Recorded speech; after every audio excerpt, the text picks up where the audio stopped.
पांडव अपनी मां कुंती के साथ इधर से उधर भ्रमण कर रहे थे। वे ब्राह्मणों का वेश धारण किए हुए थे, भिक्षा मांगकर खाते थे और रात में वृक्ष के नीचे सो जाया करते थे। भाग्य और समय की यह कैसी अद्भुत लीला है, जो पांडव हस्तिनापुर राज्य के भागीदार हैं और जो सारे जगत को अपनी मुट्ठी में करने में समर्थ हैं, उन्हीं को आज भिक्षा पर जीवन यापन करना पड़ रहा है।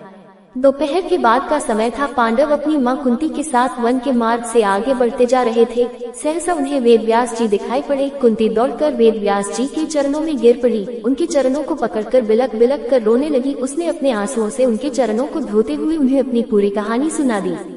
वेदव्यास जी ने कुंती को धैर्य बंधाते हुए कहा, आंसू बहाने से कुछ नहीं होगा। जो ऊपर पड़ा है उसे धैर्य से सहन करो। जब अच्छे दिन आएंगे फिर सब कुछ ठीक हो जाएगा। चलो मेरे साथ चलो, मैं तुम्हें एक स्थान बताए दे रहा हूँ। कुछ दिनों तक वहीं रहकर समय काटो। वेदव्यास जी पांडवों को एक नगर में ले गए। उस नगर का नाम एकचक्रा था। आज के बिहार राज्य में शाहाबाद जिले में आरा नामक एक बड़ा नगर है। महाभारत काल में आरा को ही एकचक्रा के नाम से पुकारा जाता था। उन दिनों एकचक्रा में केवल ब्राह्मण ही निवास करते थे। वेदव्यास जी पांडवों को एकचक्रा में पहुंचाकर चले गए। पांडव एक ब्राह्मण के घर में निवास करने लगे। पांचों भाई प्रतिदिन भिक्षा मांगने के लिए जाया करते थे। भिक्षा में जो अन्न मिलता था उसी से अपने जीवन का निर्वाह करते थे। उन दिनों एकचक्रा में एक राक्षस के द्वारा बड़े जोरों का आतंक फैला हुआ था। उस राक्षस का नाम बक था। वह दिन में वन में छिपा रहता था, रात में बाहर निकलता था और एकचक्रा में घुस जाता था। जिसे भी पाता था मार डालता था। खाता तो एक ही दो आदमी को था, पर 15-20 आदमियों के प्राण रोज जाते थे। आखिर एकचक्रा के निवासियों ने बक से एक समझौता किया। प्रतिदिन नगर का एक आदमी अपने आप ही बक के पास पहुंच जाया करेगा और बक उसे मारकर खा लिया करेगा। एक ही आदमी की जान जाएगी, व्यर्थ में मारे जाने वाले लोग बच जाया करेंगे। बक ने भी इस समझौते को स्वीकार कर लिया। उसे जब बैठे बिठाए ही भोजन मिल जाता था तो वह समझौते को स्वीकार न करता तो क्या करता।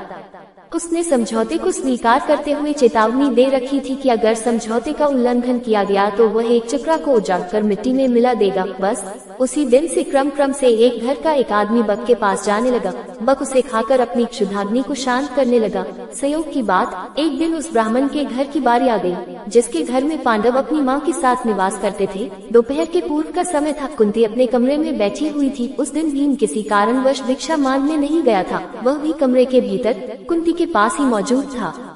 सहसा कुंती के कानों में किसी के रोने की आवाज आई। रोने और विलाप करने का वह स्वर उस ब्राह्मण के कमरे से आ रहा था, जिसके घर में वह ठहरी हुई थी। जब कुंती से विलाप का ये सत्रों स्वर सुना नहीं गया तो वह ब्राह्मण के कमरे में जा पहुंची। उसने वहां जो कुछ देखा उससे वह सन्नाटे में आ गई।